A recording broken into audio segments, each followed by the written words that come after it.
Agnipath ministry of defence की तरफ से भारतीय सेना में जो लोग अब इंटरेस्टेड हैं वो इस पथ पे चल करके अग्निवीर बन सकते हैं।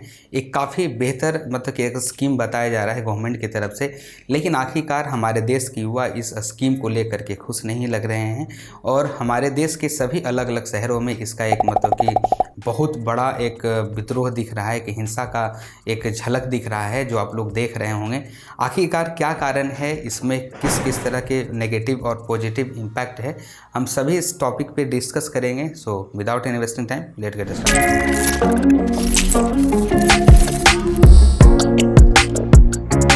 सबसे पहले ये जानना जरूरी होगा कि आखिर में ये स्कीम को लागू करने का मतलब मकसद क्या था, इसके पीछे का क्या इंटेंशन है। सबसे पहले मिनिस्ट्री ऑफ डिफेंस का ये कहना है कि हमारे जितने भी आर्म फोर्स में जितने भी मतलब कि वर्कर्स हैं, जितने भी लोग काम कर रहे थे, उनके पेंशन का लोड है वो काफ़ी बहुत बड़ा हो चुका है, जिसको ले करके अगर उसको कम किया जाए तो उसका जो डेवलपमेंट है हमारे आर्म फोर्स का वो काफ़ी बेहतर हो सकता है। तो उसके वर्कलोड और जितने भी मतलब कि स्कीम्स है उसको ले करके काफ़ी कुछ मॉडिफिकेशन किया गया है इसमें। ठीक है, यहाँ पे ये जानने की ज़रूरत है कि आर्म फोर्स के लिए ये कौन कौन से पॉजिटिव और इम्पॉर्टेंट हाइलाइट्स आपके लिए हैं, वो सबसे पहले जानने की ज़रूरत है। 13 जून 2022 को ये स्टेटमेंट मतलब कि जारी किया गया है, जिसमें कि जो भी अब भारतीय सेना में काम करना चाहता है, चाहे वो तीनों सेना की हम बात कर रहे हैं, तो उसमें आप लोगों को इस अग्निपथ में आपको शामिल होना होगा, जिसकी कुछ की लाइट्स है, कुछ हाइलाइट्स पॉइंट हैं। जैसे कि आपको सबसे पहले यहाँ पे आपको 4 सालों के लिए यहाँ पे नौकरी पे रखा जाएगा। उसके लिए इसका जो उम्र सीमा रखा गया है वो है 17.5 से ले करके आपको 17.5 से लेकर के 21 ईयर्स के जितने भी एज लिमिट जो भी कैंडिडेट हैं वो इसको आवेदन कर सकते हैं। तीसरा जो ये है कि आपको एक अच्छा खासा स्टार्टिंग से सैलरी दिया जा रहा है, मतलब कि प्रथम आपको माह से 30,000 से शुरुआत होगा और आखिरी 4 साल जो आप लास्ट करेंगे वो 40,000 तक ये सैलरी जाएगा। ठीक है, उसके बाद में एक सेवा निधि के तहत आपको आफ्टर 4 ईयर जब आप रिटायर करेंगे तो आपको 11 लाख का एक पैकेज दिया जाएगा। तो ये हमारे गवर्नमेंट की तरफ से एक हाईलाइट आपको की लाइट्स थे, मतलब कि एक महत्वपूर्ण मुख्य बिंदु था जिसको लेकर के गवर्नमेंट ये सारे चीज़ें इस स्कीम के तहत है। और भी ढेर सारे ऐसे डिटेल्स हैं जिसको हम अपने जो भी स्टेटमेंट है इसका ऑफिशियली वो हम वीडियो के डिस्क्रिप्शन में हम डाल देंगे, वो आप वहाँ से रीड कर सकते हैं। अब चलिए सबसे पहले बात करते हैं कि इसमें जितने भी नेगेटिव इम्पैक्ट है जिसके कारण आखिर में लोग यहाँ पे हिंसा की तरफ क्यों मुड़ गए हैं, हमारे जितने भी यंगस्टर हैं वो हिंसा क्यों कर रहे हैं, आखिर इसके पीछे क्या कारण है। सबसे बड़ा मुख्य कारण ये है कि सबसे पहले देखिए, कोई भी स्कीम्स जब आप इम्प्लीमेंट करते हैं किसी भी गवर्नमेंट की तरफ से आती है तो उसमें कुछ गुड इम्पैक्ट और बैड इम्पैक्ट होते हैं, मतलब कुछ मतलब अच्छे फीचर्स होते हैं और कुछ मतलब कि फीचर्स ऐसे होते हैं जो आप जिसके लिए आप इम्प्लीमेंट कर रहे हैं उनको थोड़ा सा ख़राब लग सकता है। तो यहाँ पे कुछ नेगेटिव हम जो भी मतलब इम्पैक्ट है वो क्या हो सकता है उसके ऊपर हम की लाइट पे डिस्कस करेंगे। तो सबसे पहले ये जानिए कि कोई भी स्टूडेंट अगर आप इस आर्म फोर्स में आप ज्वाइन करते हैं तो आपकी समय सीमा 4 साल के लिए होगी। दूसरी बात कि आपका जो सैलरी होगा, ठीक है, वो मतलब कि काफ़ी एक पॉजिटिव इम्पैक्ट दिखाया जा रहा है गवर्नमेंट की तरफ से कि आपको 4 सालों में काफ़ी कुछ बेहतर आपको मतलब कि सैलरी दिया जा रहा है, मतलब कि अच्छा खासा रकम मिलेगा। लेकिन इसका नेगेटिव इम्पैक्ट ये है कि आफ्टर 4 ईयर उनका जो सोशल लाइफ है, एजुकेशनल लाइफ है, उसके ऊपर काफ़ी एक डार्क इनसाइड एक मतलब कि बहुत बड़ा मतलब कि असर पड़ेगा। जैसे कि मान के चले कि कोई भी स्टूडेंट है जिसका जो एज फैक्टर की हम बात करें, इनका जो एज फैक्टर है आवेदन करने का वो 17.5 से लेकर के 21 ईयर्स ओल्ड है। तो आप ये सोच लीजिए कि किसी भी स्टूडेंट का ये जो एज है ये बिल्कुल पीक पे होता है। ठीक है, और जब आप इसमें ज्वाइन करते हैं तो आपको 4 सालों के लिए आपको रखा जाएगा, ट्रेनिंग किया जाएगा, आपको 6 महीने का ट्रेनिंग दिया जाएगा, उसके बाद में आप लोग 4 साल तक सेवा देंगे। तो उसके बाद कोई भी स्टूडेंट अगर इसमें इनरोल होते हैं या फिर आप वहाँ पे जाते हैं, भारतीय सेना में काम करते हैं, तो आपको उसके बाद में कुछ भी बेहतर करने का मौका नहीं मिलेगा आफ्टर 4 ईयर्स। जैसे कि आप मान के चलिए कि आप 21 साल में आपने वहाँ पे ज्वाइन किया तो आपकी एज हो गई, आप रिटायरमेंट तक का आपका 25 साल। ठीक है, तो 25 साल के बाद में आप जो भी आप फ्यूचर में करना चाहते हैं वो आप अपने पैसे के बदौलत कर सकते हैं।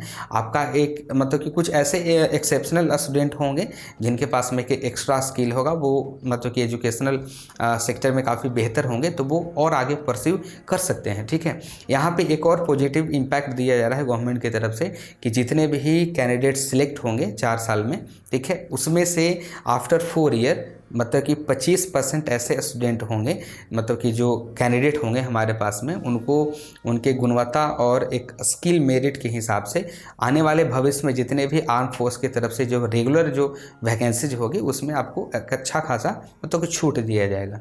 ठीक है, तो इस तरह का कुछ मतलब कि पॉजिटिव और नेगेटिव इम्पैक्ट है। आप लोग का क्या ओपिनियन है, आप लोग हमें कमेंट करके ज़रूर बताइएगा। ठीक है, अब हम बात करते हैं कि अब इसमें जो लोग अभी प्रोटेस्ट कर रहे हैं, इनके ऊपर मैं ये कहना चाहूँगा कि जितने भी लोग प्रोटेस्ट कर रहे हैं ये इस तरह का प्रोटेस्ट ना करें, क्योंकि जो भी मतलब कि गवर्नमेंट का एसेट्स है वो किसी पर्सनल इंडिविजुअल पर्सन का नहीं है, वो हम सभी पब्लिक्स का है। तो इसे अगर क्षति पहुँचाते हैं तो मतलब कि कहीं ना कहीं हम अपने जितने भी एसेट्स हैं उसको मतलब कि आप नष्ट कर रहे हैं। इसको रीडेवलप करने में हम ही लोगों का जो टैक्स है या फिर जो पैसा है एक पब्लिक का ही खर्च होगा। तो ये जो भी मतलब कि प्रोटेस्ट करने का तरीका है वो इलीगल है, इसको आप लोग छोड़ दीजिए। प्रोटेस्ट करने का तरीका आप लोग अच्छे तरीके से यूज करिए, आप लोग कॉन्स्टिट्यूशनल आप वे को यूज करिए, संवैधानिक तरीके से करिए और गवर्नमेंट को एक अच्छा काउंटर करिए, एक मतलब कॉन्स्टिट्यूशनल वे में करिए। ठीक है, ताकि उसमें कहीं भी हिंसा का कोई भी झलक ना दिखे।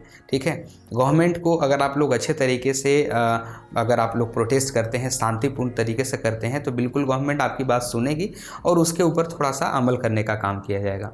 गवर्नमेंट को भी मेरे हिसाब से थोड़ा सा उनके जितने भी स्टूडेंट हैं उनके फीडबैक के ऊपर काम करना चाहिए और इसमें थोड़ा सा मॉडिफिकेशन करने की ज़रूरत है। ठीक है, ओवरऑल सारी चीज़ें एक बेहतर अवसर और एक बेहतर मतलब कि प्लान के थ्रू ही किया जा रहा है।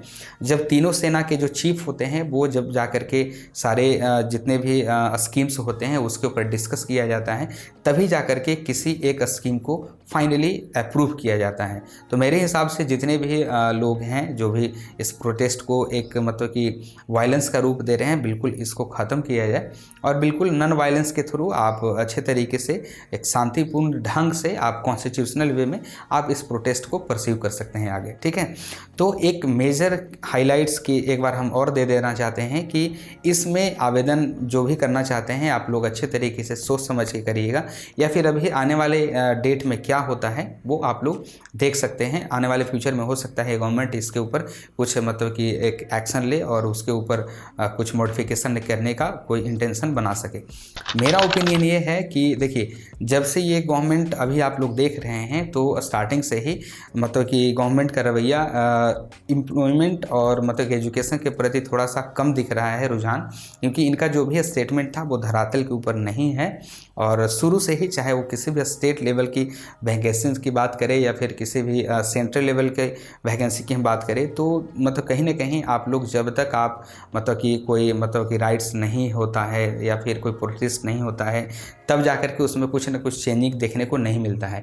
ये इसके पूरी की पूरी जिम्मेदार यहाँ इंडियन गवर्नमेंट है जो अभी प्रेजेंट में है। उनको थोड़ा सा एजुकेशन सेक्टर के ऊपर काफ़ी खास ध्यान देना होगा और प्लस में जो भी एम्प्लॉयमेंट है उसके ऊपर भी फोकस करना होगा, लेकिन अभी तक ऐसा कुछ देखने को नहीं मिला है। कोई भी वैकेंसीज़ की हम बात करें, एसएससी की हम बात करें, एनटीपीसी रेलवे की हम बात करें, स्टेट लेवल की किसी भी वैकेंसीज़ की हम बात करें, तो बिना प्रोटेस्ट या फिर बिना किसी वायलेंस के मतलब कि सक्सेसफुल नहीं हो पाता है। रिसेंटली आप लोगों ने रेलवे में देखा होगा एनटीपीसी में जो प्रॉब्लम्स क्रिएट हुआ था उसको लेकर के भी लोगों ने, स्टूडेंट ने काफ़ी कुछ मतलब प्रोटेस्ट किया था। ठीक है, दूसरा जो था ग्रुप डी को लेकर के था कि फेज़ 1 और फेज़ 2 करने वाले थे, उसको लेकर के भी काफ़ी एक बड़ा बवाल हुआ था। उसको लेकर के भी गवर्नमेंट ने थोड़ा सा उसके ऊपर मतलब विचार किया था। स्टेट लेवल की तो खैर हर एक वैकेंसी की हम बात करें तो उसमें बिना प्रोटेस्ट बिना इलीगल एक्टिविटी की कोई वर्क नहीं होता है। ठीक है, तो फाइनली इससे काफ़ी जो इम्पैक्ट पड़ेगा वो काफ़ी ख़राब होने वाला है। और मतलब कि इसमें गवर्नमेंट को जो अग्निपथ स्कीम है इसके ऊपर मतलब कि थोड़ा सा विचार करने की ज़रूरत है।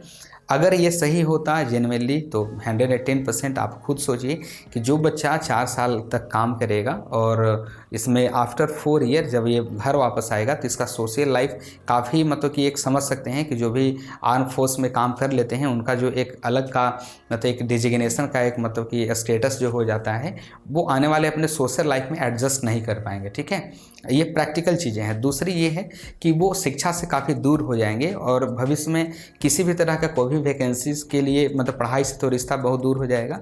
तो इसमें मतलब कि पढ़ाई लिखाई से काफ़ी दूर होंगे। तो आगे जो भी एजुकेशनल अगर वो कुछ काम करना चाहेंगे, तैयारी करना चाहेंगे, पढ़ना चाहेंगे तो वो शिक्षा से काफ़ी दूर होंगे, तो उससे भी काफ़ी कुछ असर पड़ेगा। तो यहाँ पे काफ़ी कुछ चीज़ें हैं जो बहुत बुरा हो सकता है उन लोगों के साथ में। तो काफ़ी कुछ मतलब कि इस वीडियो में और मतलब कि कहा जा सकता है, लेकिन फाइनली ये इसके ऊपर सरकार को कुछ और थोड़ा सा मंथन करने की ज़रूरत है। देन आफ्टर फीडबैक इसको थोड़ा सा मॉडिफाई करने की भी ज़रूरत है ओवरऑल।